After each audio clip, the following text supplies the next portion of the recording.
이번 방송에서 제공하는 투자 정보는 투자 판단에 대한 조언입니다. 방송에서 제공하는 주식의 가치, 가격 상승 및 가격 하락에 대해서는 방송사에서 보장하지 않습니다.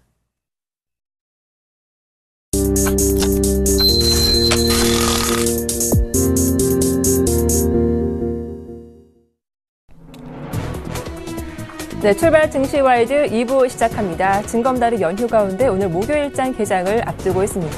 어제는 지방선거로 하루 쉬고 내일은 현충일로 또다시 휴장하게 되죠.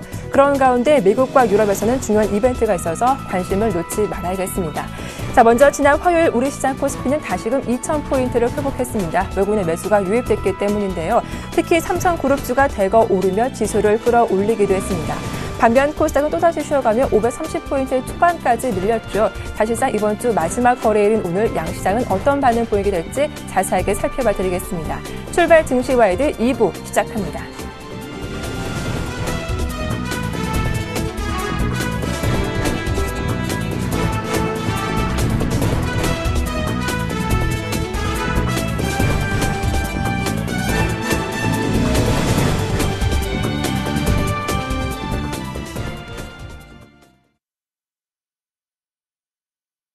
네, 오늘 순서는 현대증권의 류용서 투자전략팀장과 함께하겠습니다. 안녕하세요. 네, 다시 한번 연결을 해보겠습니다. 현대증권의 류용서 투자전략팀장과 자세한 전략 짜보겠습니다. 안녕하세요. 네, 안녕하십니까. 네, 자, 우리 시장은 징검다리 연휴 가운데 있지만 유럽에서는 정말 중요한 이벤트가 기다리고 있죠. 오늘 밤 열리는 22 통화정책회의에서 추가 부양책이 나올 거란 기대감이 커지고 있는 상황인데요. 어떤 결과를 예상해 볼 수 있을지 시장에 미치는 영향도 함께 점검해 주시죠. 예, 오늘 밤 현지 시각으로 오늘 밤 이제 우리 시각으로 보면 오후쯤 되겠는데요. 22 통화정책회의에서 6월달 통화 결정을 하기로 좀 예정이 되었습니다. 글로벌 유동성 측면과 이제 유로존의 경기 회복이라는 측면에서 아마 22 통화정책 결정에서 추가적인 통화 완화 정책이 나온다면 중장기적으로 호재로 작용할 가능성이 높다고 판단할 수 있겠습니다. 다만 이제 일각에서 기대하고 있는 MBS 매입이라든가 또 미국과 같은 유로존식의 양적 완화 자체가 논의 수준에 그칠 가능성도 없지 않아서 어제 일부 유럽 증시에서 보는 것처럼 일부 선반영된 것이 아닌가 하는 시각도 일부 나올 수 있다고 보여집니다. 0.25%였던 기준금리를 0.2%, 1%로 기준금리를 인하하는 것과 함께 가장 핫 이슈가 되고 있는 은행들의 22 예치금에 대해서 마이너스 수신금리를 결정하는 것이 가장 일반적인 예상이고요. 이런 부분은 일부 주가에 반영된 것이라는 측면도 있지만 지속적으로 보면은 유동성을 공급할 수 있는 유로존의 루트를 확인했다는 점에서 중장기적 호재를 볼 수 있고요. 앞서 말씀드린 대로 MBS 매입이라든가 유로존식 양적 완화는 일단 논의하는 수준에서만 얘기될 가능성이 있기 때문에 이 부분에 대한 그 추가적인 그 기대 심리는 다소 좀 약하게 작용할 가능성이 있습니다. 종합해 보면 유로존에서 만약에 기준금리 인하와 그 수신금리 인하 정도라면 주가라는 측면에서는 선반영 측면이 있지만 추가적으로 MBS 매입과 유로존의 양적 완화 가능성들도 충분히 논의될 수 있다는 점에서 보면은 연속성 측면에서는 중장기 호재는 지속되지 않나 이렇게 보고 있습니다. 부양 기대감이 일부 선 반영되는 부분도 간과할 수 없기 때문에 주의할 필요가 있겠다라는 말씀이었죠. 또 오늘 새벽에 나왔던 ADP 민간 고용은 예상치를 하회하는 모습이 나오기도 했습니다. 이 내일이면 미국의 고용 보고서가 발표될 텐데 어떻습니까? 예상치를 또다시 하회하는 모습이 이어질 수 있을까요? 어떻게 전망하시는지요? 예, 민간 보고서 ADP는 그랬지만은 서비스업 지수는 오히려 높게 나왔습니다. 그러니까 최근 지표들은 일괄성은 조금 약해졌지만 대체적으로 보면은 기대했던 수준에서 크게 벗어나지 않는 컨센서스 충족 현상들을 보이고 있는데요. 이런 정도라면 미국 경기가 1분기 부진에서 2분기 경기 회복으로 재전환됐다는 시각과 중론을 충분히 부합하는 수준이라고 볼 수 있겠습니다. 이번 주말에 발표되는 실업률과 고용 역시도 보면 컨센서스는 6.4% 그리고 21만 명 정도의 고용 증가를 예상하고 있는데요. 현재로 봐서는 크게 이 범위를 벗어나지 않을 가능성이 높기 때문에 컨센서스에 좀 부합하는 현상이 지금 계속 이어질 가능성이 있습니다. 최근 미국 경쟁을 보면 안정화된 그 금리 기반하에서 기대에 부응하고 있는 2분기 경기 복원 과정이 차곡차곡 이루어지기 때문에요. 글로벌 증시 측면에서 보면은 맥탑다운 측면에서의 안정성 흐름을 답보할 수 있을 것으로 보여지고요. 국내 코스피 입장에서 본다면 대외적인 측면에서 ECB의 그 통화 정책과 함께 미국 경기의 안정적인 복원은 코스피 반등 흐름을 이어가는 데 하는 측면 지원을 지속할 가능성이 높다 이렇게 보고 있습니다. 네, 또 우리 시장으로 눈을 돌려보면 코스피는 2000선 중심으로 등락을 거듭하고 있지만 이 코스닥 지수는 나흘째 급락하고 있습니다. 530선 초반까지 밀리면서 급격히 하락했는데 그 배경은 무엇이고 향후 코스닥이 어떻게 될지 전망도 들어보겠습니다. 예, 먼저 사전 발표했던 그 코스피 같은 경우에는 1분기 예상과 그 실적 간의 그 차이가 대략 한 마이너스 5% 정도였다면은 최근에 발표를 계속하고 있는 코스닥 같은 경우에는 예상치하고 결과치 간의 괴리가 마이너스 20 정도로 좀 확대된 측면이 있습니다. 즉 거래소 시장보다 코스닥 시장의 그 실적 가이던스가 더 나빴다는 측면이 있고요. 당연히 이런 측면들이 그 종목별로의 실망 매물로 나왔을 가능성이 높은데요. 특히 이를 주도했던 것들이 그 외국인과 기관들이 5월달 들어서 급속하게 수급을 이탈시키는 현상으로 이어졌습니다. 즉 코스닥 급락은 실적 간의 그 괴리 확대와 그 수급의 이탈 이렇게 좀 정의를 할 수 있겠는데요. 아무래도 6월 중반까지는 이러한 그 수급 관계와 실적 관계가 이어질 가능성이 높기 때문에 코스피의 지지부진한 흐름 자체는 이어질 가능성이 높습니다. 다만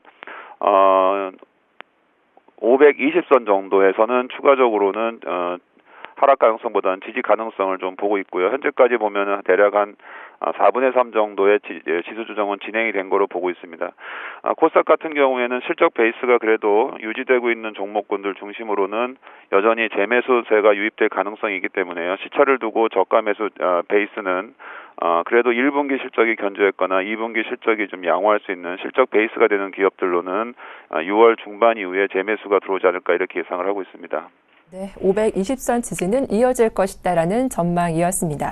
22 이후 불확실성이 해소되면서 시장은 위든 아래든 방향성이 나오지 않을까 싶은데요. 다음 주 옵션 만기도 있고요. 시장은 어떻게 좀 흘러갈까요?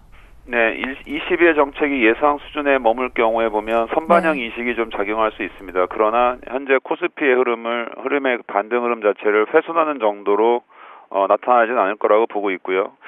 주목할 수 있는 점은 지방선거가 끝났기 때문에 정부 개각이 좀 본격화되고요. 그에 따라서 새로운 내각들의 그 내수 활성화 추가 정책이 나올 수 있는 시점이 아마 6월 중순 이후로 보고 있습니다.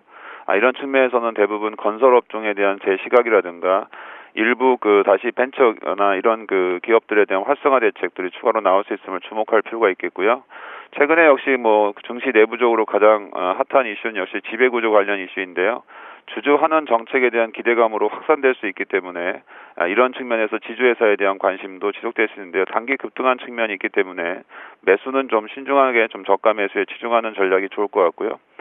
지난번 그 중국 지표도 좀 일부 개선됐고 유로존의 ECB 정책이 지속성을 갖는다면은 일부 산업재 주식에서 가격 메리트를 기반으로 반등 흐름이 좀 예상할 수 있습니다. 이렇게 본다면 지수 자체는 큰 폭으로의 그 탄력적인 상승은 아니지만 그래도 지지부진한 가운데서도 상승 추세라는 그 흐름 자체는 이어갈 가능성은 계속 높아지고 있다 이렇게 볼 수 있겠습니다. 네, 끝으로 요즘 같은 장 차라리 관망하자라는 의견도 많더라고요. 어떤 투자 전략이 필요할지 관심 업종까지 살펴봐 주시죠. 예, 2000선 안착 과정으로 좀 판단하시는 게 좋을 것 같습니다. 그래서 2000선 전후나 2000선 밑돌 경우에는 좀 저가 매수 쪽에 좀 치중하는 전략을 좀 볼 것 같고요. 2050선을 넘어서야 좀 공격적으로 시장의 좀 트렌드를 읽어갈 수 있는 패턴이기 때문에 2000선과 2054 사이에서는 아무래도 선택과 집중의 과정인데요. 업종으로 보면 IT 업종이 가장 그 실적이나 영업의 그 탑다운 측면이 가장 우수하다고 보고 있고요. 자동차는 완성 쪽보다는 이제 부품주 쪽에서는 부품주들이 좀 더 매출 성장에서 우위를 점하고 있다고 보고 있습니다. 화학주에서 일부 LG화학 같은 종목들이나 롯데케미칼 같은 주식들의 반등은 엿볼 수 있지만 철강은 좀 계속 부진할 가능성이 높고요. 오히려 건설회사 주식들이 조금 6월 중순을 기대하면서 좀 반등하지 않겠나 이렇게 보고 있습니다.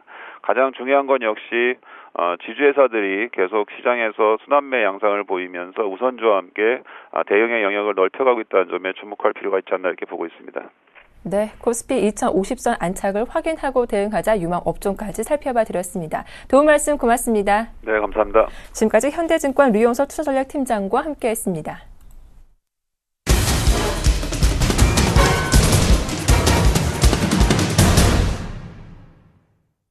네, 시초가 공략주 알아보는 시간이죠. 이상로의 한방 샘플러스 이상로 멘토와 함께하겠습니다. 안녕하세요. 네, 반갑습니다. 이상로입니다. 네, 지난 화요일 추천 종목이 조광 페인트였는데 일단 시초가 대비로는 플러스 마감했더라고요. 보유하신 분들 위해서 AS 부탁드리겠습니다. 네, 알겠습니다. 일단 조광 페인트 같은 경우에 최근 들어서 많이 올라왔죠. 사실 많이 올라왔던 것도 사실이었고, 우리가 차트 전체적으로 한번 같이 보시면 하단에서부터 지금 240선이죠. 240선 지지, 그리고 대신 480선, 2년간의 주가 자체를 깨면서 올라왔습니다. 그만큼 회사 내적으로 분명히 변화가 크게 있다라는 부분을 우리가 집중하실 필요가 있다는 거죠. 그러고 난 다음에 시세를 상당히 크게 내고 있는 상태고, 현재도 마찬가지로 시세를 내고 있는 중입니다. 이 자리 지금 1,300원, 만원 자리 상당히 중요한 자리인데요. 그 자리를 다시 한 번 더 지지를 받음으로써 올라가는 모습이었고, 장중에 어느 정도 변동폭이 생기면서 밑꼬리를 조금 다는 모습이었지만, 추세적인 분위기로 봤을 때는 여전히 아직도 조광 페인트는 평가를 제대로 못 받고 있다. 기업에 대한 재평가가 이루어지는 시점이다라고 해석을 하고 있습니다. 앞서 있던 물량 자체가 그대로 빠져나가지 않았습니다. 거래량이 줄면서 주가는 올라간다는 것은 그만큼 다이버전스 현상이 나타난다. 그렇게 좀 더 보시는 게 좋겠고요. 추가적인 상승 기조가 좀 더 나타날 수 있겠구나. 아직까지 앞에 있는 이 에너지가 폭발되지 않았구나. 그래서 그게 곧 상방으로 폭발되겠구나. 라고 생각을 하시면 좋으실 것 같아요. 그래서 지금 소폭 플러스권인데요. 오늘 하루 더 보시고 꼭 수익 챙기시고 난 다음에 연휴들 만끽하시길 바라겠습니다. 페인트 보유하신 분들은 목표가까지 조금 더 홀딩해보자라는 의견 들어봤습니다. 자, 이어서 오늘장 시초가 공략주는 어떤 종목일까요? 네, 대유신 소재라는 종목을 말씀을 드리겠습니다. 대유신 소재 같은 경우에는 스티어링 휠이라든지 아니면 알루미늄 휠을 만드는 업체입니다. 스티어링 휠 같은 경우에는 국내 점유율 한 40% 정도를 차지하고 있고요. 알루미늄 휠 같은 경우에는 26% 정도 차지하고 있는 기업입니다. 여기에서 알루미늄 휠이라고 하면 어떤 게 떠오르십니까? 바로 차량 경량화라는 부분이 떠오르시겠죠. 예, 맞습니다. 차량 경량화 수혜주라고 먼저 보시면 좋겠고, 최근 들어서 주가 추이 한번 보시면 원형 패턴이 그대로 나타나고 있죠. 하단에서 어느 정도 윗꼬리를 다는 모습이 상당히 많았으나 여기를 기점으로 해서 다시 한번 주가는 반대로 올라가는 그런 항아리 패턴, 우리가 원형 패턴이 나타나고 있다는 부분을 좀 더 주목하실 필요가 있을 것 같습니다. 자, 아직까지 크게 오르는 모습은 없었습니다. 그냥 추세대로 올라가는 모습이었고, 여기에서는 다시 한번 추세대 자체가 바뀔 수 있다는 점을 우리가 좀 더 주목을 하실 필요가 있겠죠. 지금 대유신 소재 같은 경우에 이번에 매출 또한 상당히 긍정적으로 발표가 됐던 이유가, 지금 일단은 쉐보레라든지 아니면 현대차, 기아차에 모든 납품을 들어가고 있는 상태입니다. 그만큼 또 알루미늄이면 여기에서 가격대 자체가 경량화에 대한 분위기가 꾸준히 불 수 있다는 점이겠죠. 그리고 또 한 가지 더, 바로 중국에서의 법인이 활약을 함으로써 지금 다시 한 번 더 LF 소나타에도 공급이 되면서 추가적인 상승 기조를 좀 더 누릴 수 있겠구나라는 부분을 조금 더 생각하실 필요가 있지 않나, 그렇게 말씀을 드릴게요. 전형적인 상단에서는 박스권 돌파 패턴이 조금 나타나고 있는 상태고요. 그런 상태에서 본다면 앞서 있던 5월 20일, 5월 21일, 그리고 5월 29일까지 수급이 상당히 긍정적으로 들어왔습니다. 자, 한번 체크해 볼게요. 5월 20일 외국인이죠. 그리고 5월 21일, 5월 29일 다 외국인의 수급 자체가 크게 들어오고 있다는 거죠.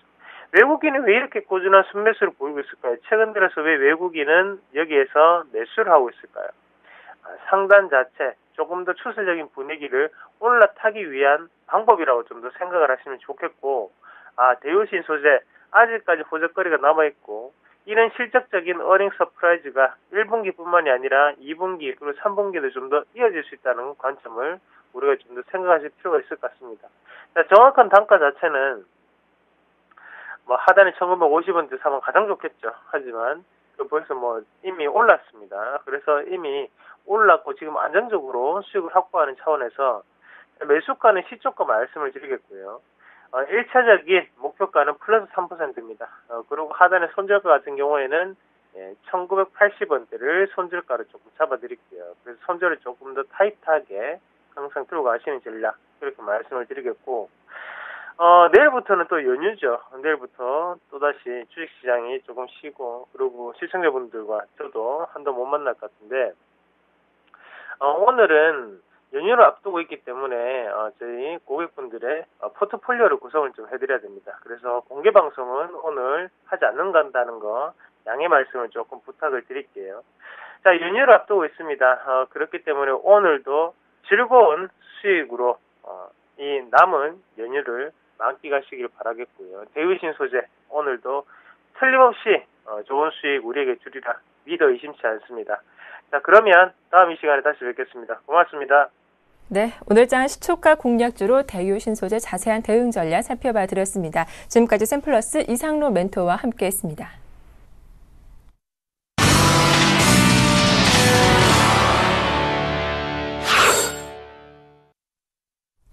네, 오늘 출발 상황 분석 도와주실 두 분의 전문가 소개해드리겠습니다. 샘플러스 정동욱 멘토, 동양증권의 정용선 PB님 연결되어 있습니다. 안녕하세요. 안녕하세요. 안녕하십니까. 네, 반갑습니다. 자, 오늘 증검달은 연휴 가운데 우리 시장의 개장을 앞두고 있습니다. 관망심도 좀 이어지지 않을까 싶은데요. 동시가 분위기 어떤지 살펴보겠습니다.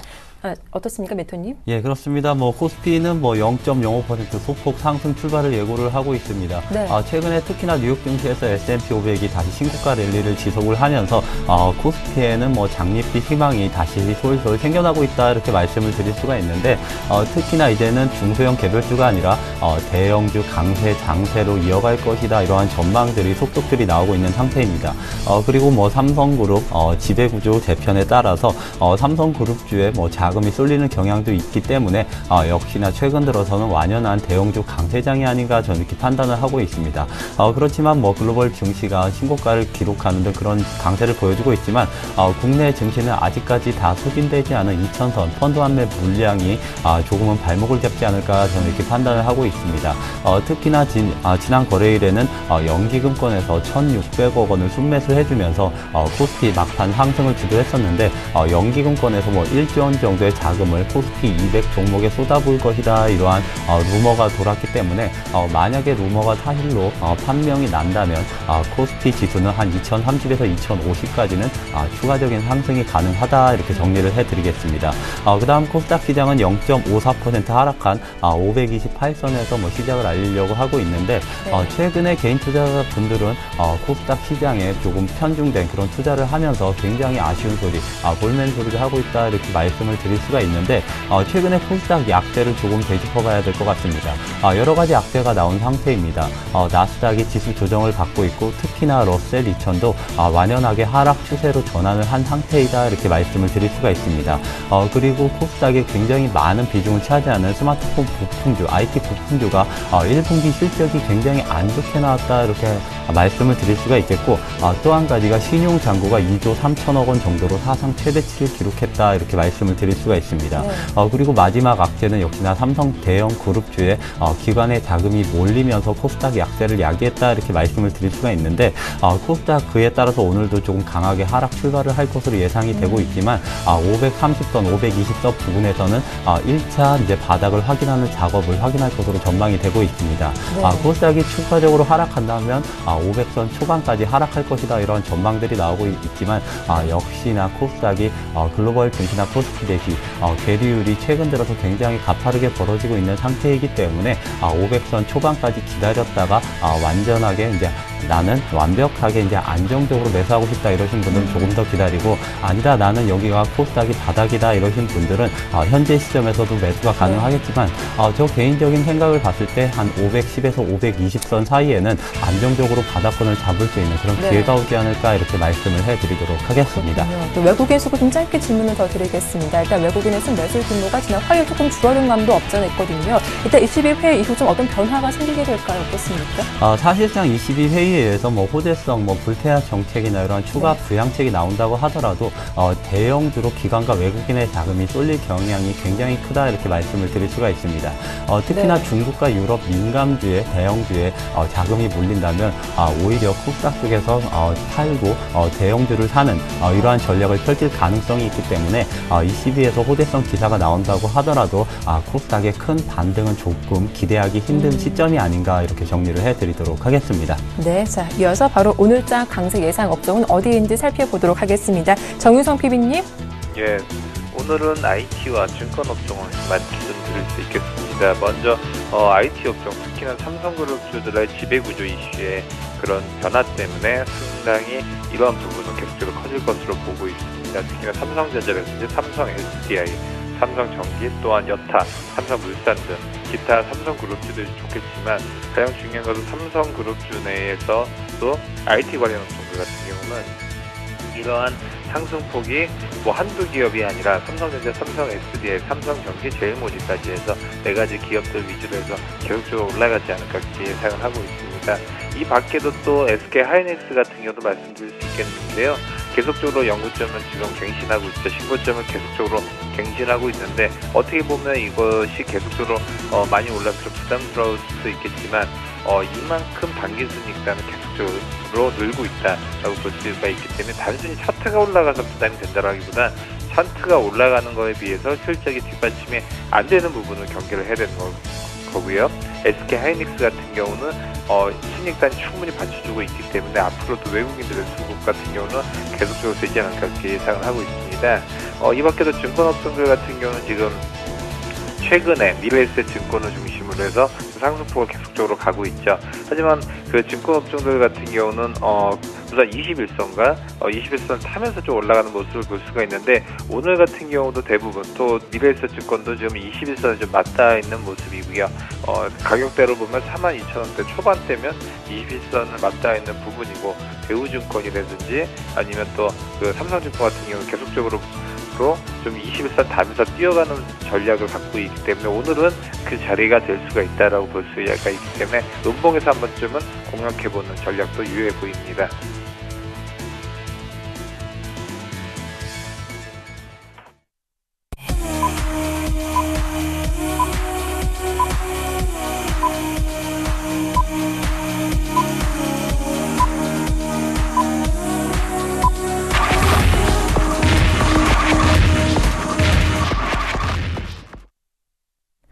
네, 6월 5일 목요일장 오프닝 벨이 울렸습니다. 어제 선거로 하루 쉬고 내일은 현충으로 휴장하게 되는데요. 금요일 같은 목요일장이 아닌가 싶습니다. 개장 분위기 살펴보겠습니다. 정도호 매토님, 코스피 집계가 됐습니까?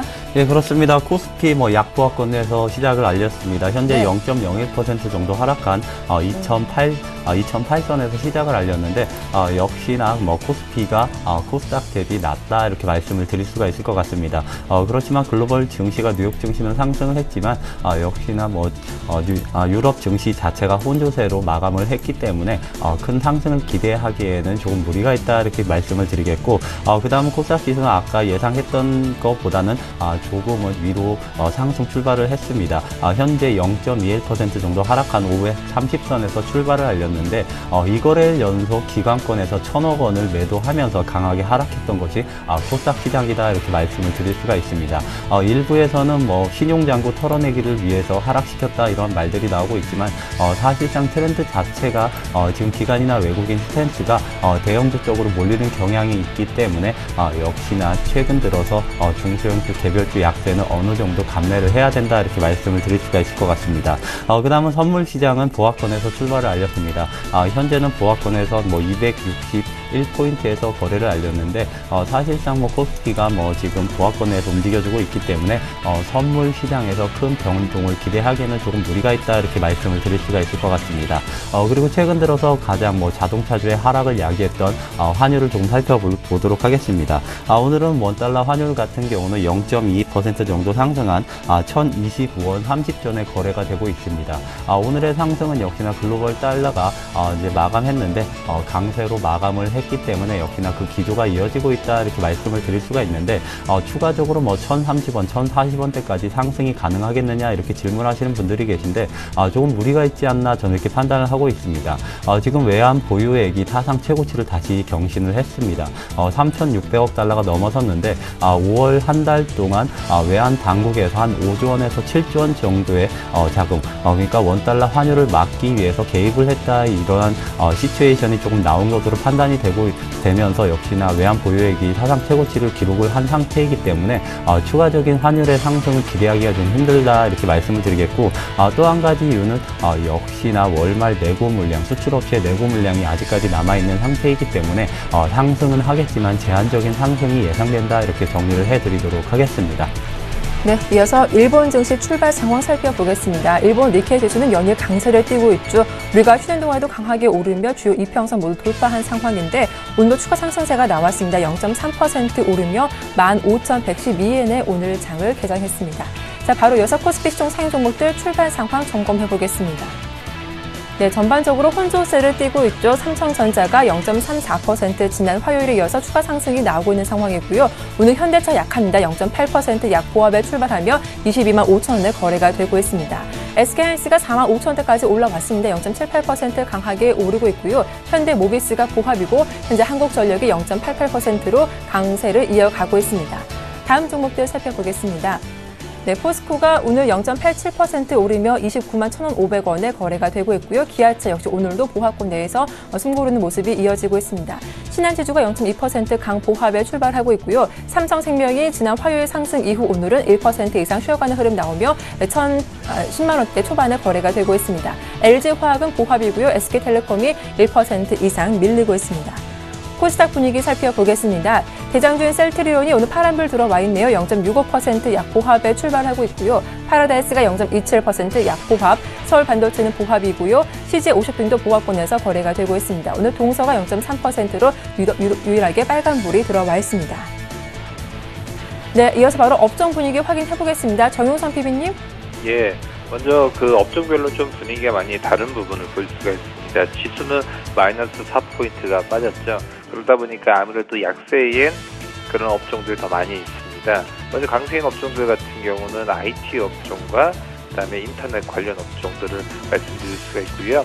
그 밖에도 약세 업종은 통신, 또한 증권, 자동차 업종, 그다음에 에너지 화학 섹터를 들 수가 있을 것 같습니다. 먼저 통신 업종도 상당히 안 좋은 부분을 보여주고 있습니다. SK텔레콤이 마이너스 1.5% 하락을 하고 있고요. 이 밖에도 KT와 LGU 플러스 모두 약보합권의 모습을 보여주고 있습니다. 증권업종 오늘 60일선은 지금 다 조금씩 내려가고 있네요. 미래에셋증권과 삼성증권, 키움증권 모두 약보합권의 모습 보여주고 있고요.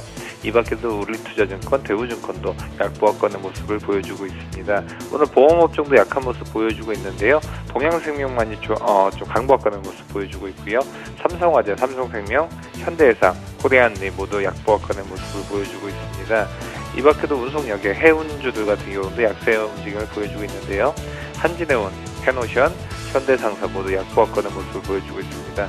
자동차 업종들도 약보합권의 모습 보여주고 있습니다. 현대차, 기아차, 또 현대모비스, 그다음에 그런 부품주들 모두 약세 움직임을 보여주고 있습니다. 강세 업종들 같은 경우는 아무래도 IT 업종이 가장 눈에 띄는데요. 삼성 SDI가 4.4% 강한 모습 보여주고 있습니다. 아무래도 지배구조 이슈가 가장 탄력적으로 움직이는 종목에 삼성 SDI로 보여주고 있고요.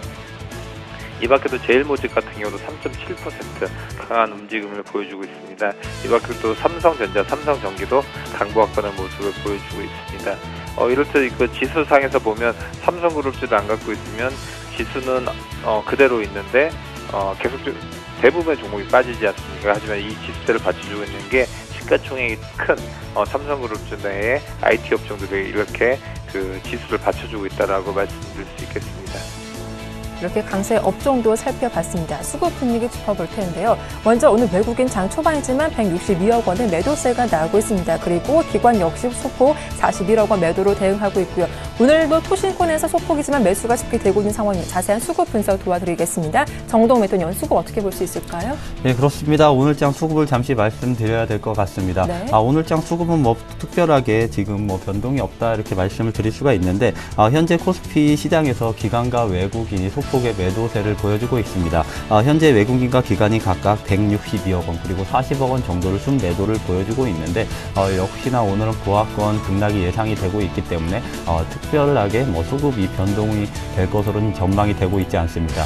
그렇지만 만약에 22회의가 점차 호의적으로 나올 가능성이 있다 이렇게 따진다면 역시나 막판에 기관과 외국인의 수급이 몰릴 가능성이 있기 때문에 코스피 시장 오늘은 강저하권 내에서 끝날 가능성도 굉장히 크다 이렇게 말씀을 해드리도록 하겠습니다. 그 다음은 이제 코스닥 시장을 말씀드려야 될 것 같은데 코스닥은 현재 외국인이 24억 원 정도 순매수를 보여주고 있고 기관권에서 아직까지는 뭐 7억 원 정도의 약한 순매도를 보여주고 있습니다. 만약에 3거래일 연속 오늘까지 기관권에서 강하게 매도를 보여준다면 역시나 코스닥 시장 오늘 강하게 하락할 가능성이 있겠다 이렇게 말씀을 드리겠지만 역시나 2거래일 연속 강하게 하락을 했기 때문에 오늘 추가 하락을 한다고 하더라도 역시나 오늘장만큼은 조금 기술적 반등을 야기시키지 않을까 저는 이렇게 말씀을 드리고 싶습니다. 그렇기 때문에 뭐 단기 트레이딩을 하시는 분들은 오늘장은 대형주보다 뭐 중소형 개별주로 단기 트레이딩 전략을 펼치는 것도 괜찮은 하루가 될 것이다 이렇게 말씀을 드리도록 하겠습니다. 그 다음은 선물 시장을 말씀드리면 현재 외국인이 500계약 정도 순매수를 보여주고 있습니다. 장 초반이라 큰 변동성, 큰 방향성을 보이지는 않고 있지만 만약에 오늘장 외국인이 선물 시장에서 22회의 결과를 지켜보면서 대량 순매수를 해준다면 프로그램 매수가 유입되면서 역시나 코스피 시장을 들어올릴 가능성이 있기 때문에 외국인 선물 매매 동향을 조금 유심 있게 봐야 된다 이렇게 정리를 해드리도록 하겠습니다. 네, 오늘 특별히 외국인의 선물 매매 동향을 좀 주목해 보자라는 말씀 들어봤습니다. 자, 바로 이어서 외환시장 출발 상황도 살펴보겠습니다. 오늘 순서는 유진투자선물의 소병화 연구원과 함께하겠습니다. 안녕하세요. 네, 안녕하세요. 예, 오늘 원달러 환율 출발 상황 어떻습니까? 자세히 분석해 주시죠. 네, 금일 환율은 어제 뉴욕 시장에서 글로벌 달러 강세 영향으로 인하여 2원 40전 상승한 1,025원 50전에 시작하여 현재 계장가 레벨에서 큰 움직임 없이 1,025원 선에서 거래되고 있습니다. 어제 뉴욕 시장에서 밑달러는 엔화와 유로와 강세로 마감하였습니다. 고용지표는 부진했으나 서비스업 지수가 시장 예상보다 높게 나오면서 달러 강세를 이끌었습니다. 거기다가 오늘 저녁으로 다가온 22 회의 결과 발표로 인하여 달러 강세를 이끌었습니다. 이 영향으로 어제 뉴욕 시장에서 원달러 1개월물 NDF 또한 3원 정도 상승한 1,027원 후반대에서 마감하였습니다. 이 영향으로 금일 원달러 환율은 상승 출발하였습니다. 현재 국내 원달러는 지난 월말과 달리 이번 주는 글로벌 달러 움직임에 민감하게 반응하고 있습니다. 아시아 통화 움직임에 따라 상승과 하락을 반복되는 움직임입니다. 오늘도 글로벌 달러 강세 흐름으로 인하여 1,020원 중후반대까지 상승세를 늘려갈 것으로 보여집니다. 거기다가 엔달러 환율이 계속 상승하면서 엔원 환율은 1,000원대가 붕괴되는 모습을 보였습니다. 이로 인하여 정부의 개입 경이론도 더더욱 심해질 것으로 보여져 원달러 상승에 영향을 줄 것으로 보여지고 있습니다. 상승폭은 어느 정도 제한될 것으로 보여집니다. 오늘 장기로 발표된 외환 보유액은 또다시 사상 최고치를 기록하였습니다. 당국의 고강도 개입 여파도 있으나 국내 견고한 경제 흐름을 보여주고 있는 것으로 풀이되고 있습니다. 또한 고점 내고 물량도 유입될 것으로 보여져 상승세는 제한될 것으로 보여지고 있습니다. 한동안 1,020원대 초중반에서 거래되는 환율이 1,020원대 중반대 위로 올라간다면 수출업체 입장에서는 환전할 수 있는 기회가 될 것으로 보여져 1,020원대 중후반대에서 제한된 흐름이 예상되고 있습니다. 오늘 밤 20일 예정되어 있습니다. 최근 유로존 금리 인하 전망으로 인하여 유로와 약세 흐름에 영향을 주고 있는 상황입니다. 이로 인하여 시장의 관망세가 흐를 것으로 보여지고 있습니다. 특히 은행권을 중심으로 한 포지션 플레이가 제한될 것으로 보여져 제한된 거래 흐름이 예상되고 있습니다. 거기다가 징검다리 휴장 영향으로 수급 거래량도 제한될 것으로 보여지고 있습니다. 오늘 환율은 아시아 통화 움직임에 따라 소폭 상승할 것으로 예상됩니다. 오전 장중에 호주 무역 수지 발표가 예정되어 있으나 20일을 앞두고 있어 관망세를 보일 것으로 보여져 영향은 크지 않을 것으로 보여지고 있습니다. 한선한 거래 속 금일 예상 레인지는 1,023원에서 30원 사이입니다. 증검다리 연휴로 제한된 흐름이 이어질 것이다라는 전망까지 말씀 들어봤습니다. 도움 말씀 고맙습니다. 네, 감사합니다. 네, 지금까지 유진투자선물의 소병화 연구원과 함께했습니다.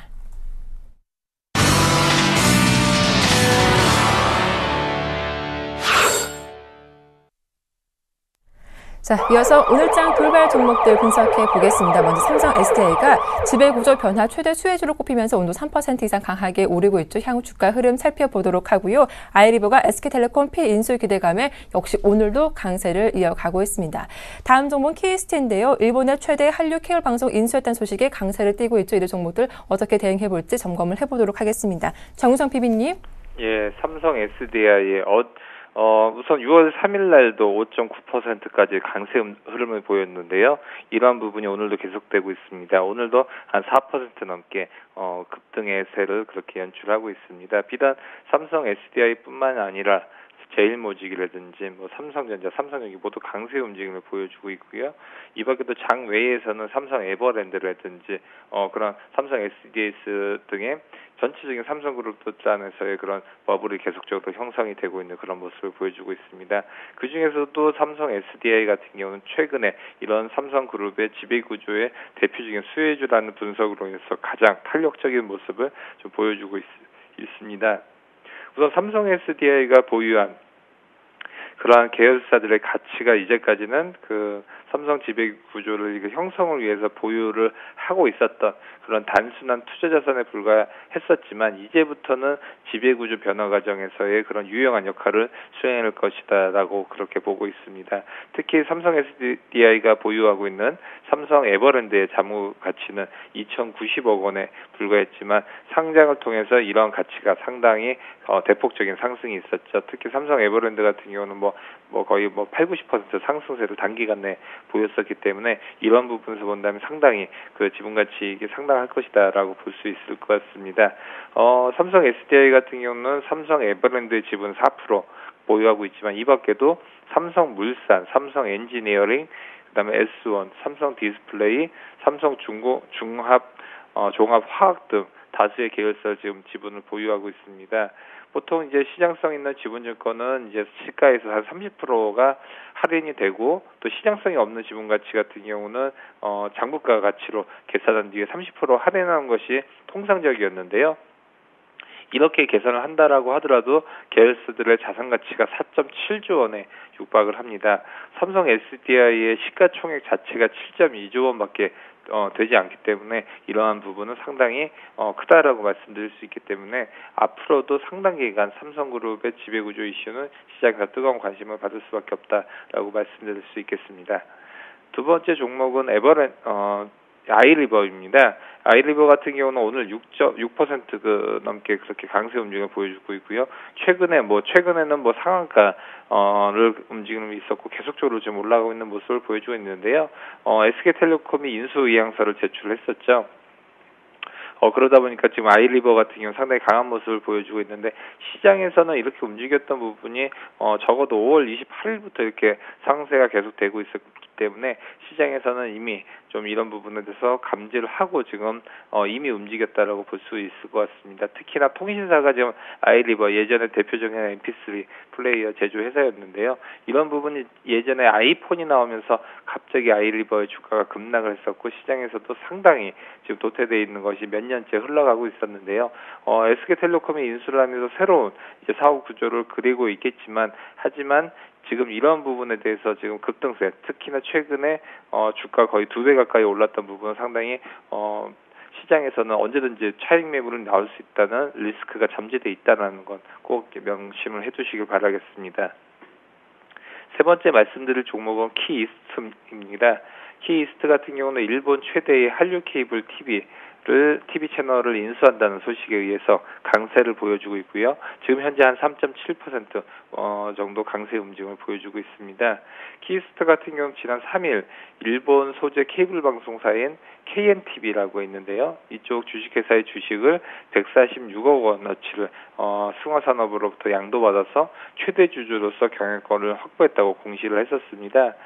그렇기 때문에 앞으로도 지속적으로 일본 쪽이나 중국 쪽에 대해서 키이스트는 계속적으로 활로를 펼쳐나갈 것으로 좀 예상이 되고 있고요. 특히나 KNTV 같은 경우는 1996년도에 설립이 됐었는데요. 가입자 수가 11만 명에 육박을 한 한류 케이블 채널로 유료 시청료를 받고 있습니다. 그렇기 때문에 여기서는 예전에 그 한국 드라마라든지 아니면 예능 프로그램이 계속적으로 방송이 되고 있는데요. 퀴스트가 이 방송사를 통해서 계속적인 그런 매출처를 다변화한다는 것은 상당히 단기간 내에 퀴스트가 김수현 효과뿐만이 아니라 사업 다각화를 통해서 아무래도 기업가의 모습 또한 사업체로서의 모습을 조금 더 구상을 하고 있다라고 볼 수 있을 것 같습니다. 알겠습니다. 자, 이어서 다음 돌발 종목들 살펴보겠습니다. 시총 상위 종목 가운데 유독 SK하이닉스 최근 흐름이 상당히 좋습니다. 업황 호조 전망이 오늘도 52주 신고가를 다시금 경신하면서 IT주 전반적인 상승세를 이끌어가고 있습니다. 다음은 LG생활건강이 뚜렷한 이슈 없이 주가 10% 가까이 급락세가 나오고 있는데 그 이유가 무엇인지 점검을 해보도록 하고요. 또 비트코인 가격 두 달 새 80%나 급등하면서 제이시언 시스템이 주가가 이틀째 크게 오르고 있습니다. 이들 종목들 분석해보도록 하죠. 정동호 멘토님. 예, 먼저 SK하이닉스 먼저 말씀을 드려야 될 것 같습니다. 네. SK하이닉스 고지로 알려졌던 45,000원을 오늘 갱신을 했습니다. 저 개인적으로 봤을 때 한 수개월 전에 이 방송을 통해서 SK하이닉스가 45,000원까지는 터치를 시도할 것이다. 제가 누누이 말씀을 드렸었는데 오늘 장에 드디어 45,000원을 터치하면서 목표가까지는 왔다 이렇게 말씀을 드릴 수가 있을 것 같습니다. SK하이닉스는 뚜렷하게 개별 이슈가 있는 것은 아니라 역시나 한 가지가 있다면 실적이다 이렇게 말씀을 드릴 수가 있습니다. 1분기 때도 어닝 서프라이즈 실적을 기록을 했고 2분기 때도 1분기 때보다 양호한 실적을 기록할 것이다 이러한 전망들이 나오면서 역시나 2분기 연속 어닝 서프라이즈 실적을 기록을 한다면 5만원까지 추가 상승이 가능하다 이러한 관점을 가지고 있는 게 외국인과 기관 투자자가 아닌가 저는 이렇게 말씀을 드리고 싶습니다. 오늘도 매수 창구 상위에 외국인 창구가 지금 4개 정도 상위 포진이 돼 있기 때문에 오늘장 강세로 출발을 했다 이렇게 말씀을 드릴 수가 있는데 만약에 최근에 외국인이 국내 시장 특히나 5월 달에는 2조 원 가까운 금액을 순매수 해주면서 코스피 강세 시장을 야기를 시킨 게 외국인이었다 이렇게 말씀을 드릴 수가 있는데 이러한 외국인 자금이 추가적으로 국내로 유입이 된다면 삼성그룹주와 그리고 SK하이닉스 같은 경우는 특히나 1분기와 2분기 실적이 굉장히 양호한 수준이기 때문에 역시나 추가적인 상승이 예고돼 있다 이렇게 말씀을 드릴 수가 있습니다. 그렇지만 기술적으로 외국인이 이제 발을 바꿔서 국내 코스피 시장에서 발을 뺀다면 역시나 SK하이닉스 조정세로 돌아갈 가능성이 있기 때문에 코스피 시장에 대한 외국인의 매매 동향이 조금 중요한 시점이다 이렇게 말씀을 드리도록 하겠습니다. 저 개인적으로 봤을 때 저는 역시나 1차 목표가가 45,000원이었기 때문에 일부 물량은 현재 시점에서 조금 정리하고 차후를 지켜보는 그런 전략도 괜찮지 않을까 이렇게 정리를 해드리도록 하겠습니다. 그 다음은 이제 LG생활건강에 대해서 말씀을 드려야 될 것 같은데 LG생활건강이 사실상 3거래일 연속 조금 강하게 상승을 보였다 이렇게 말씀을 드릴 수가 있는데 오늘 장에는 10% 가까운 하락세를 보여주고 있습니다. 저도 장 시작하고 나서 굉장히 이유를 찾아보려고 했었는데 이유 자체를 뚜렷하게 찾지를 못했습니다. 현재 기사화된 것은 부회장이 주식을 22,000주 정도를 장내에 매도를 했다 이러한 기사가 나왔는데 사실상 임직원의 기업에 대한 주식 매도는 악재로 꼽히는 것이 맞습니다. 그렇지만 이러한 시가총액 7조 원대의 대형주가 이러한 이슈로 인해서 2만 주 정도의 매도로 인해서 10% 가까운 하락을 보인다는 것은 아직까지는 조금 의아한 부분이다 저는 이렇게 말씀을 드릴 수가 있기 때문에 만약에 이 이유에 국한돼서 오늘 10% 정도 하락을 하는 것이라면 역시나 매수가 가능하겠다 이렇게 말씀을 드리겠지만 아직까지는 뚜렷하게 하락 이유가 나오지 않은 상태이기 때문에 섣불리 접근은 하지 마시고 오늘이나 아니면 다음 주 월요일까지 조금 이유를 찾아보면서 하락 이유가 합당한지 아니면은 부합당한지 이것을 판단한 후에 접근하는 전략이 좀 괜찮지 않을까 저는 이렇게 말씀을 드리도록 하겠습니다. 그리고 마지막 종목이 이제 제이시언에 대해서 말씀을 드려야 될 것 같은데 오늘장 비트코인 관련주가 상승을 보여주고 있습니다. 오늘장 나온 기사를 잠깐 살펴보면 중국의 ATM 추가 설치에 지금 상승세를 보여주고 있다 이렇게 말씀을 드릴 수가 있을 것 같은데 저 개인적으로 봤을 때 이러한 테마주는 그냥 올랐을 때 파는 것이 맞다 이렇게 말씀을 드릴 수가 있습니다. 만약에 이러한 비트코인 관련주 비트코인 테마가 오늘장 처음에 나온 테마다 신규 형성된 테마다 이렇게 말씀드리면은 만약에 그렇게 가정을 한다면 현재가에서도 매수해도 무방을 하겠지만 역시나 2013년도 12월 달에 비트코인 테마가 갑자기 활성화되면서 단계에 급등했던 것이 제이시언 시스템이다 이렇게 말씀을 드릴 수가 있습니다. 테마가 형성되기 이전에 주가가 1,300원 그리고 고점이 3,900원까지 올랐었습니다.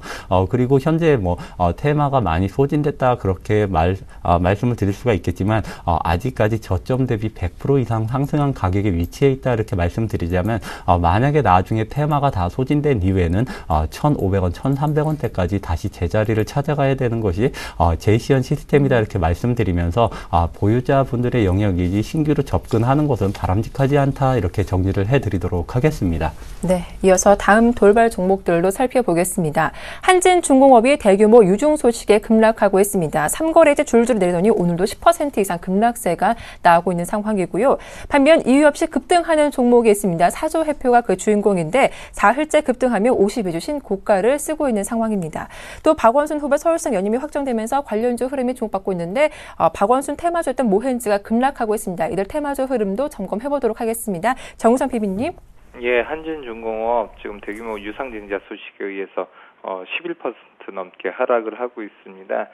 먼저 운용자금 마련을 위해서 주주배정 후 실권주 일반 공모 방식으로 해서 2,448억 원 규모의 유상증자를 실시하기로 공시를 했었습니다. 우선 한진중공업 같은 경우는 그동안 실적 부분에 대한 우려가 계속적으로 있었고 그러다 보니까 유상증자라는 부분은 아무래도 예견됐던 그런 부분이라고 말씀드릴 수 있겠습니다. 그렇기 때문에 중공업 관련주나 아니면 해운 쪽에서는 항상 지금 언제든지 이런 유상증자에 대한 개별 이슈가 언제든지 나올 수 있다는 점은 항상 염두를 해주시기 바라겠습니다. 특히 이런 기업들 같은 경우는 재무제표를 보더라도 당기순이익단이 계속적으로 마이너스가 난다라고 하면 기존에 있었던 그 자본금 계정이 계속적으로 빠질 수가 있습니다. 그렇기 때문에 그런 부분을 확충을 하기 위해서는 아무래도 가장 좋은 것이 차입을 하거나 아니면 증자를 하는 부분이 있는데 차입을 했었을 때 재무구조가 계속적으로 안 좋아지기 때문에 아무래도 주식 수를 늘려갖고 자본금 계정으로 계속 돈을 받는 것이 아무래도 유리할 수가 있습니다. 그런데 그렇게 한다고 하면 기존에 갖고 있었던 지주들 같은 경우 상당히 안 좋은 부분을 보일 수가 있죠. 그렇기 때문에 유상증자 같은 경우 상당히 좀 안 좋을 수가 있다. 특히나 앞으로도 건설, 해운, 또한 조선, 앞으로도 철강 쪽에 대해서는 유상증자라든지 아니면 신용등급 하락에 대한 우려 부분은 상당히 이미 언제든지 나올 수 있는 부분이 있기 때문에 이런 부분은 누구한테 미리 알려주고 나오는 경우보다는 깜짝 발표할 경우가 많기 때문에 항상 단기적으로 임할 필요가 있어 보입니다. 두 번째 말씀드릴 종목은 사조해표인데요. 사조해표 같은 경우는 오늘도 9% 넘게 좀 움직이고 있습니다. 사조해표 같은 경우는 상당히 좀 최근에 급등세를 계속적으로 보여주고 있었죠. 그러다 보니까 지금 어떤 특별한 이슈가 있는 것이 아니냐라고 볼 수는 있는데 전형적으로 그 차트 같은 경우를 보면 전형적으로 테마성이나 그런 부분이 상당히 큽니다. 그렇기 때문에 여기서 좀 접근하기가 굉장히 힘든 부분이 있죠. 특히 5월 14일 날 7,000원이었던 주가가 지금 거의 2배 가까이 올랐다는 부분은 상당히 좀 접근할 때는 좀 조심을 해야 될 필요성이 있다라고 볼 수가 있을 것 같고요. 사조해표 같은 경우도 흑자 전환이 됐었지만 이렇게 급등할 수 있는 사항은 딱히 없다라고 발표를 했었지만 계속적으로 갈 수 있다는 것은 어디까지나 수급적으로 매수세가 어디 쪽에서 계속적으로 들어오고 있다는 얘기이기 때문에 이런 부분에 대해서 우리가 내용을 알지도 못하고 수급에 대한 주체가 아닌 이상은 접근하기 상당히 힘들 수가 있다라고 볼 수 있을 것 같습니다. 세 번째 말씀드릴 종목은 그 박원수 관련주인데요. 그 중에서도 모헨즈 같은 경우가 지금 급락세로 움직이고 있죠. 모헨즈 같은 경우는 모헨즈 대표가 아름다운 재단 기부문화연구소 운영이사로 활동한 적이 있는데 여기가 그 박원순과 상당히 밀접한 관련이 있죠. 그러다 보니까 모헨즈 같은 경우는 박원순 관련주에 상당히 밀접하다라고 볼 수가 있는데 오늘 같은 경우는 밀렸던 부분은 아무래도 불확실성이 해소가 됐던 측면이 더 크다는 것 같습니다. 왜냐하면 더 이상의 이제 그 모헨즈한테는 더 이상의 그 호재가 없지 않습니까? 앞으로도 모헨즈가 어제까지 해서 박원순 시장이 당선이 돼도 하락을 할 가능성이 있었고 만약에 안 된다고 하면 더 하락이 있었겠죠. 하지만 오늘 같은 경우는 됐었지만 더 이상의 호재가 나올 게 없었기 때문에 이렇게 본다라고 하면 밀렸다라는 부분은 과거에 보면 삼성전자가 실적이 좋게 나왔는데 그때 하락했던 부분도 더 이상의 호재가 나오기는 당분간 힘들다라는 그런 시장의 그런 부분이 있는 것 같습니다. 특히 사실은 정모원중 관련주들은 또 오히려 또 올랐던 부분도 볼 수가 있는데요. 뭐 한국내화나 현대통신 같은 경우 되게 강보합권의 모습을 좀 보여줬던 부분도 있다라고 볼 수 있을 것 같습니다. 그렇기 때문에 아무래도 박원순 시장 같은 경우는 기존에 있었던 그런 지지율 면에서 정몽준 후보와는 좀 격차가 어느 정도 좀 있었기 때문에 이미 반영이 됐다는 부분도 한 가지 좀 눈여겨봐야 될 것 같습니다. 자, 다음 돌발 종목들 살펴보겠습니다. 삼성물산도 52주 신고가를 쓰고 있습니다. 그룹 지배구조 이슈가 주가 호재라는 분석도 나오고 있는 상황이고요. KG인시스가 급락하는데 3거래일째 쭉쭉 내리고 있습니다. 이유를 보니까 이 자회사 옐로우캡 실적에 부진한 게 영향을 미치는 것으로 분석이 되고 있습니다. 다음 종목은 KD미디어인데 4흘째 상한가를 기록하고 있죠. 이 종목은 싸이의 신고 음원을 제작하고 있는데 향후 전망 살펴보도록 하겠습니다. 정동 멘토님. 네, 삼성물산 먼저 말씀을 드려야 될 것 같습니다. 삼성물산이 오늘까지 2% 정도 상승을 보이면서 신고가를 기록을 하고 있습니다. 역시나 삼성그룹주 지배구조 재편에 의해서 수혜가 예상된다 이러한 전망들이 사실상 이번 주 지난주에 증시를 휩쓸었다 이렇게 말씀을 드릴 수가 있기 때문에 그 기조가 오늘까지 이어지고 있다 이렇게 말씀을 드릴 수가 있습니다. 삼성물산뿐만 아니라 삼성 SDI도 오늘장 3.8% 정도 상승세를 보여주고 있는데 개인적으로 이것은 장기적으로 끌고 갈 이슈도 되겠지만 단기적으로 오늘장에서 일부 차익 실현하는 전략도 괜찮지 않을까 저는 이렇게 말씀을 드리고 싶습니다. 이렇게 예상대로 지배구조 재편에 의해서 수혜가 예상된다 이러한 삼성그룹주 전망이 되고 있지만 역시나 단기에 추가적으로 급등을 하기에는 조금 무리가 있는 재료다, 무리가 있는 시가총액이 너무 큰 그런 기업들이 다소 포진되어 있다 이렇게 설명을 드리자면 역시나 보유하신 분들은 일부 차익 실현을 하고 나머지 50% 정도만 차익 실현하고 나머지 물량만 향후 다음 주까지 조금 내다보는 그런 전략이 필요할 것이 삼성물산을 비롯해서 삼성 SDI 그리고 삼성 지배구조 재편에 의해 수혜를 받는 그런 기업들의 전략이 되지 않을까 이렇게 말씀을 드리도록 하겠습니다. 그 다음 종목은 이제 KG 이니시스에 대해서 좀 말씀을 드려야 될 것 같은데 오늘 7%대 급락을 보여주고 있습니다. 자회사인 옐로우캡 적자 부담설이 오늘 기사되면서 오늘 7%대 하락세를 보여주고 있는데 KG 이니시스 잠깐 제 화면을 보면 차트를 잠깐 보실 수가 있는데 KG 이니시스 올해 3월달 들어서 2만 원이었던 주가가 현재까지 거의 반토막이 난 상태입니다. 최근 들어서 수개월 동안 하락 이유를 잠깐 살펴보면 하락했던 이유가 있었습니다.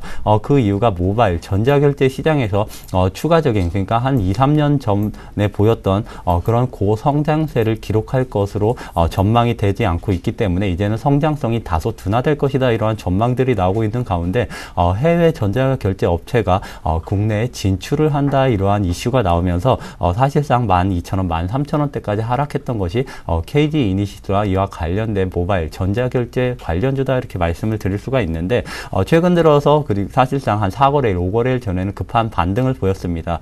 그 이유가 이제 페이팔과 손을 잡았다 이러한 단기 이슈로 급반등을 보였지만 역시나 기업의 장기적인 모멘텀을 봤을 때는 이러한 전자결제, 모바일 결제주에는 해외 기업이 국내에 진출하는 것은 역시나 경쟁이 심화되면서 수익성에 악재로 작용할 것이다 이러한 부담감이 있는 상태입니다. 거기에 이제 옐로우캡의 적자설까지 나돌면서 역시나 최근 들어서 KG 이니시스 모멘텀이 많이 훼손됐다 이렇게 말씀을 드릴 수가 있습니다. 그리고 또 한 가지 악재는 최근 들어서 코스닥 중소형 개별주에 대한 기관과 외국인의 차익 매도가 굉장히 쏟아지고 있는 상태이기 때문에 악재 세 개가 맞물린 것이 KG 이니시스가 아닌가 이렇게 말씀드리면서 섣불리 접근을 하지 마시고 완벽하게 바닥을 잡았다 이런 확신이 들었을 때 저가 매수를 해야 되는 그런 전략을 펼쳐야 되는 것이 KG 이니시스가 아닌가 이렇게 정리를 해드리도록 하겠습니다. 그리고 마지막 종목은 이제 KD미디어를 조금 말씀을 드려야 될 것 같은데 현재 상한가를 기록을 하고 있습니다. 사고 싶어도 살 수 없는 종목이다 이렇게 말씀드리겠지만 저는 역시나 싸이 테마주로 인해서 단기간 내에 100% 가까운 상승을 보였다. 이러한 종목은 정말 거들떠도 보지 말자 이렇게 말씀을 드리고 싶습니다. 만약에 다음 주 월요일장에 상한가가 풀리거나 아니면 상한가를 기록하지 못한다고 하더라도 섣불리 접근을 아예 하지 말아보자 이렇게 정리를 해드리도록 하겠습니다. 네, 자, 이어서 두 종목 더 살펴보겠습니다. 롯데 관광개발이 장 초반 하락하는데요. 용산 개발사업 재추진 기대감이 사라지면서 약세를 면치 못하고 있습니다. 끝으로 AK홀딩스도 급락합니다. 대규모 유증 소식이 나오고 있죠. 이들 두 종목 흐름 점검을 해보도록 하겠습니다. 정유성 PB님. 예, 롯데 관광개발 선거 후유증으로 인해서 마이너스 5%대 넘게 하락의 모습을 보여주고 있습니다. 용산 국제 업무 개발 사업을 추진해 왔었죠. 롯데 관광개발은 예전부터 용산 국제 업무지구의 개발 사업에 따라서 주가의 흐름이 상당히 급등락이 컸었던 부분을 볼 수가 있는데, 우선은 그 박원순 서울시장이 재선에 성공하면서 용산 국제 업무지구가 앞으로는 당분간 재개되기가 좀 어려울 것이다라는 전망이 있었기 때문에 급락을 했었던 부분을 볼 수가 있습니다. 아무래도 대표적인 정몽준 관련주라고 할 수가 있죠. 정 후보 같은 경우가 기존에 당선이 되면 용산 개발을 재추진하겠다라는 것들로 인해서 최근에 롯데관광개발이 상당히 급등세가 있었는데, 최근에 다시 꺾였던 부분은 아무래도 기존부터 좀 지지율 부분에서 어느 정도 차이가 있었기 때문에 이미 꺾였던 부분이 좀 상당 기간 좀 있었죠. 그렇기 때문에 앞으로 오늘까지 이 하락세는 계속적으로 될 것이다라고 볼 수 있을 것 같습니다. 특히 앞으로도 뭐 시행사업자도 뭐 드림업가 있었고 여러 가지 이해관계자가 많기 때문에 앞으로도 용산국제개발 쪽은 상당히 진통이 계속될 것이다라고 볼 수 있을 것 같습니다. 그렇기 때문에 지금 뭐 떨어지고는 있지만 여기서 또 특히나 반등할 가능성도 상당히 없기 때문에 이러한 부분은 상당히 지지분열할 가능성이 크기 때문에 접근하시기는 조금 관망세로 좀 지켜보시길 바라겠습니다. 두 번째 말씀드릴 종목은 AK홀딩스입니다. 최근 AK홀딩스, 티웨이 홀딩스다 주가 항공사들의 그런 수익 개선으로 인해서 상당히 좀 주가 상승폭이 컸었죠. 그런데 AK홀딩스 같은 경우 갑작스럽게 대규모 유증 소식에 의해서 7%대 넘게 그렇게 급락의 부분을 보여주고 있습니다. 유상증자 부분은 우선 규모는요 800억 원대의 대규모 유상증자이고요. 이런 부분 또 시설자금 777억 원과 타법인 증권자금 취득에 80억 원을 조달을 하기 위해서 우선 유상증자를 한다고 밝혔습니다. AK홀딩스 같은 경우 우선은 향후 주가 부분은 AK 기업이죠. 이쪽의 지주사에 대한 지분법 이익으로서 홀딩스가 계속적으로 성장성을 그리고 있는데, 자회사들 중에서도 항공사라든지 여러 가지 애기형 유아라든지 여러 가지 자회사들 중에서 계속적으로 턴어라운드 하고 있는 기업들 같은 경우 상당수가 되기 때문에 유상증자 후에는 다시금 한 번쯤은 또 턴어라운드를 할 수 있지 않나 그렇게 예상을 하고 있기 때문에 유증기회가 오히려 매수 타이밍이 될 수 있다라고 볼 수 있을 것 같습니다. 하지만 지금 현재 주가대가 68,900원이면 지금 5일선에 걸쳐져 있고 그 밑에 있기 때문에 지금 접근하기에는 좀 애매한 순간이 될 수가 있기 때문에 지금 당분간 내는 오른쪽으로 가는 그런 횡보의 주가 흐름을 그릴 것으로 보고 있습니다. 그러다 보면 차츰차츰 지지선이 이제 붙을 가능성이 있기 때문에 그런 가격대라고 하면 한 67,000원대라고 볼 수 있을 것 같습니다. 그때까지 한번 기다렸다가 그 주가의 향후 흐름이 이런 저항선을 뚫어주는 그런 부분이 한 번쯤은 매수 타이밍인가 아니 그렇게 생각을 하고 있습니다. 네, 여기까지 돌발 종목들 살펴봐 드렸습니다. 지금까지 두 분과 함께했죠. 샘플러스 정동우 멘토님 그리고 동양증권의 정수환 PB님 모두 수고 많으셨습니다. 고맙습니다. 감사합니다.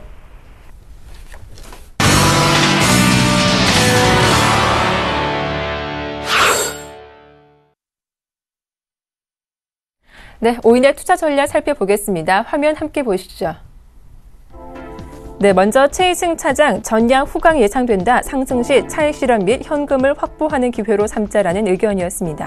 정영훈 팀장 연휴 앞두고 시장 관망 심리가 극심할 것으로 전망된다. 김혜란 연구원 대형주 위주 포트폴리오 재구성이 필요하겠다라는 의견이었고요. 김현경 팀장 오늘 밤 22 통화정책회의 시나리오별 영향을 점검하자라는 의견이었습니다. 끝으로 안상현대리 금일 22 통화정책회의가 이어지면서 관망세가 이어질 것이다라는 전략이었습니다. 네, 오늘 순서는 동보증권의 김현경 팀장과 함께하겠습니다. 안녕하세요. 네, 안녕하세요. 네, 연휴 앞두고 시장 역시 쉬어가는 흐름이 나오고 있습니다. 무엇보다 22회의 결과를 기다리게 되는데 오늘 어떤 전략이 필요할까요? 아무래도 오늘 밤 가장 중요한 어떻게 보면은 최근 들어 가장 중요한 그런 이슈가 이제 대외적인 이슈는 22 통화정책회의이고 이제 대내적인 것은 삼성그룹 관련된 지배구조 관련된 문제이겠죠. 그 중에서 오늘 밤에 있을 22 통화정책회의에서 과연 어떤 정책이 나오는지 이미 시장은 정책금리 인하 정도는 이미 시장에서 어느 정도 반영이 되어 있는 상황이고요. 플러스 알파가 어떻게 되는지에 따라 시장이 좀 좌우되지 않을까 생각이 됩니다. 그 플러스 알파는 지금 여러 가지 예상이 있지만 그 중에서도 LTRO에 대한 그런 얘기가 어떻게 나올지에 시장이 좀 관심이 있는 것 같은데요. 조건부 LTRO 같은 경우는 시장이 그냥 플랫한 정도로 움직일 것 같고요. 만약에 무조건 LTRO가 만약에 정책이 나온다고 하면 이게 유로화 약세를 촉발하면서 유로화 캐리 트레이드가 본격적으로 나올 수 있는 그런 환경이 되지 않을까 생각이 되고요. 그럴 땐 우리 시장은 도움이 되지 않을까 생각이 됩니다. 아무래도 이런 유로화 자금이 뭐 이머징 시장이나 뭐 여타 다른 유로존이 아닌 다른 시장에 투자가 될 개연성이 크기 때문에 그럴 땐 좀 우리 시장이 좀 혼풍이 오지 않을까 생각이 되는데요. 거기에 있어서 좀 지금 우리 시장 안에서는 또 삼성그룹 지배구조 관련된 주식들만 좀 상승하는 그런 모습을 보이고 있는데, 이런 외국계 자금 만약에 22 정책회의에서 양적 완화 저희가 기대치 이상으로 나왔을 경우에 외국인 자금의 동향에 대해서 유의 깊게 살펴볼 필요가 있을 것 같습니다. 네, 이렇게 22 통화정책회의에 따른 시나리오별 영향을 점검해봤습니다. 도움 말씀 고맙습니다. 감사합니다. 네, 지금까지 동보증권의 김현경 팀장과 함께했습니다.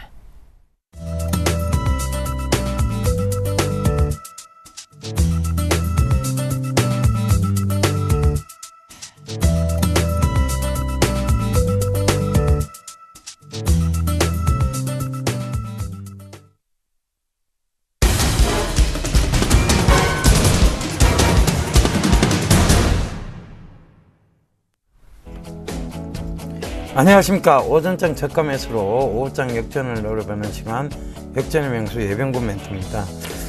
자, 장은 뭐 좀 계속 변동성 구간이 좀 나오고 있습니다. 그러니까 지금 계속 흔들리죠, 그죠? 이렇게 흔들리는 구간 속에서 내 마음을 좀 굳건히 다질 수 있는 방법은 딱 하나입니다. 좋은 종목군에서 올라타서 그것을 전체적인 큰 맥락으로 바라보는 관점밖에 없습니다. 그 점 꼭 좀 참고하셔야 될 것 같은데요. 자, 장을 크게 하반기 시장으로 좀 크게 보자고요. 제가 자꾸 오후장 뭐 이런 걸 떠나서 하반기 시장을 자꾸 보자하는 이유가, 지금 변동성 구간입니다.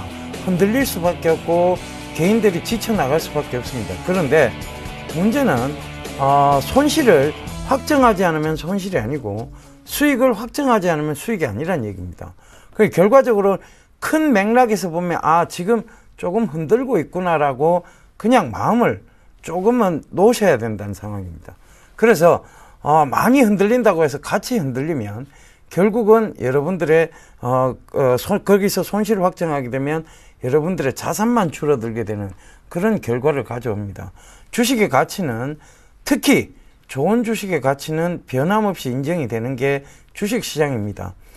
흔들리는 구간은 나올지 모르겠지만 결과적으로 제자리를 찾아간다는 점도 반드시 명심을 하셔야 될 것 같습니다. 지금 장이 많이 흔들리면서 마음들도 많이 힘드실 거라 생각을 합니다. 그렇지만 하반기에 우리가 어떤 것들이 있느냐를 먼저 짚어봄으로 해서 여러분들께서 자꾸 그 흔들리는 마음을 다잡아 나가셔야 될 것 같습니다.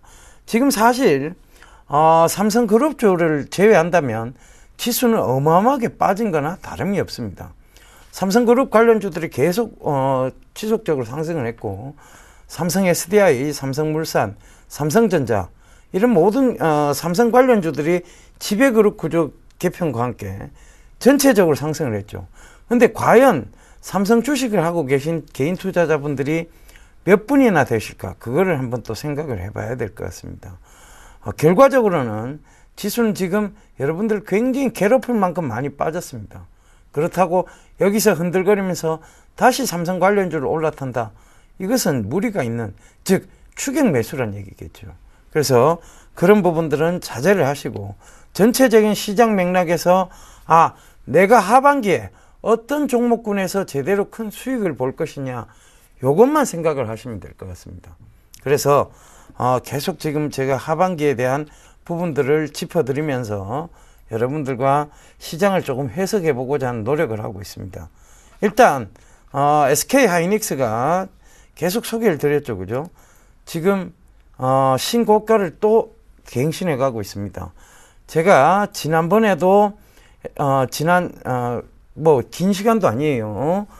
바로 지금 6.4 지방선거가 있기 전날 6월 3일 날 분명히 44,500원 이하에서는 매수를 하셔도 된다, 그렇게 말씀을 드렸고, 추격 매수가 아니다라는 얘기까지도 드렸습니다. 그 44,500원 밑을 정확히 내주고 지금 또 45,600원, 즉 2% 가까이 되는 상승을 하면서 결과적으로는 또 신고가를 갱신해 나가고 있습니다. SK하이닉스 꺼지지 않는 불처럼 지금 계속 타오르고 있는데요. 이런 부분들을 체크를 해보신다면, 자, 이제 하반기 제대로 된 종목군을 우리가 지고 가면서 어떤 부분을 봐야 되는 것인가에 대한 부분 명확히 생각해 보셔야 될 것 같습니다. 저는 전자 쪽이 여전히 메리트가 있다라고 보고 있습니다.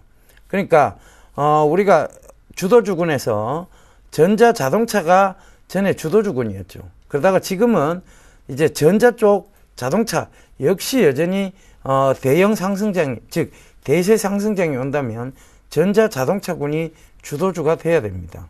근데 이 전자 자동차가 왜 주도주군이 될 수밖에 없는가에 대한 부분을 짚어봐야 될 것 같습니다.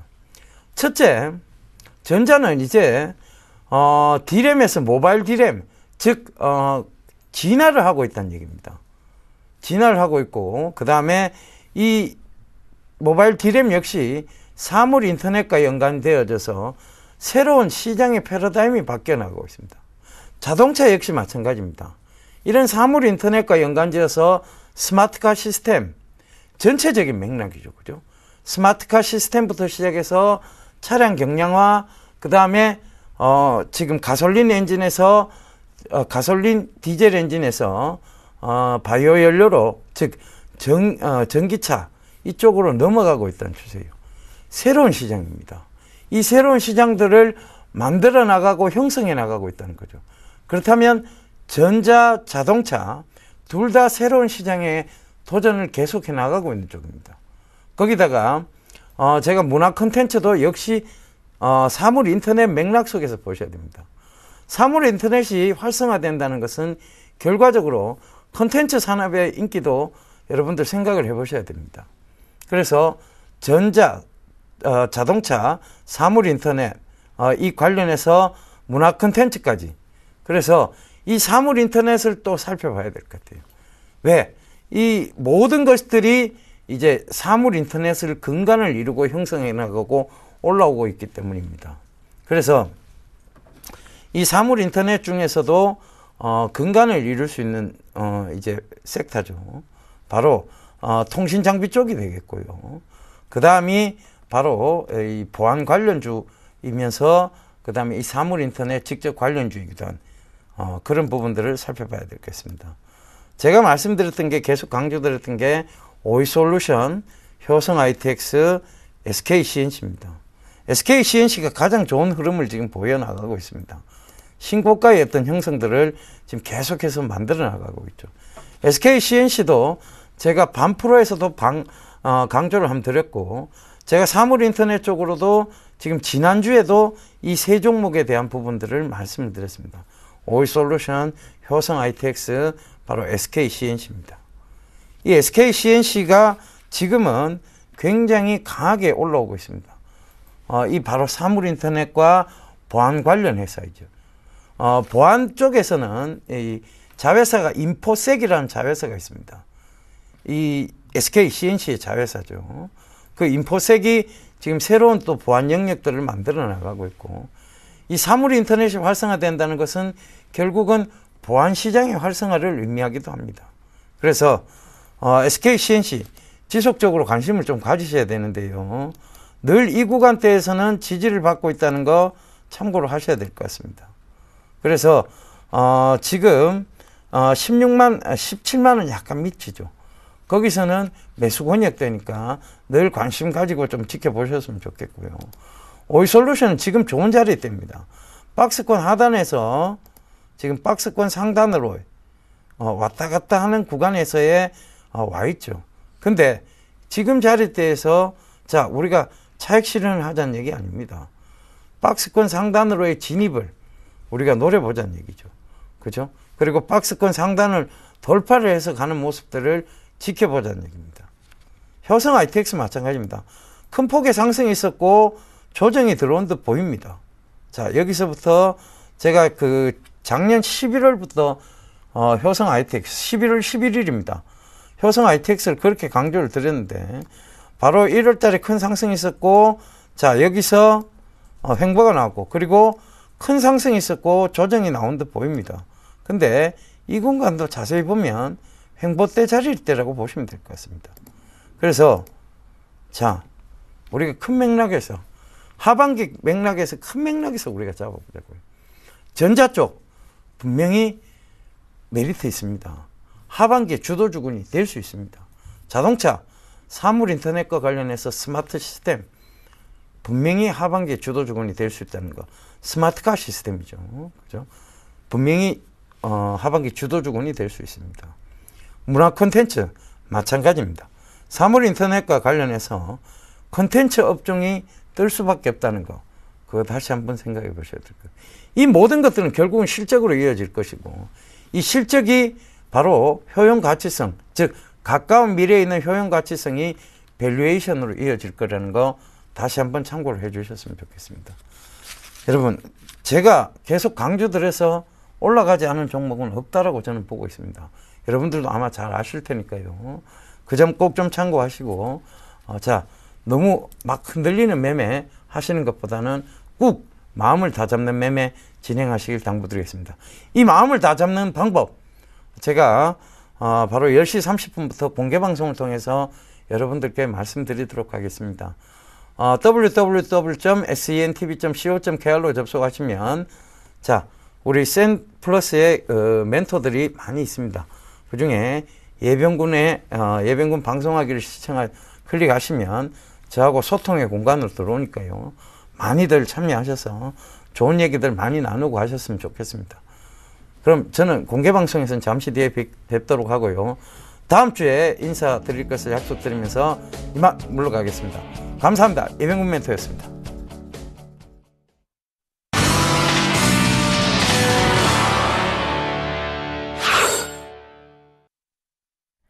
네, 목요일장 개장한 지 1시간 가까이 흘렀습니다. 내일 휴장을 앞두고 거래량은 많지 않은데요. 시장은 잠시 쉬어가고 있지만 오늘 밤에 있을 ECB 이벤트는 꼭 챙겨보시길 바라겠습니다. 출발 진출이 여기서 모두 마치겠습니다. 즐거운 연휴 보내십시오. 고맙습니다.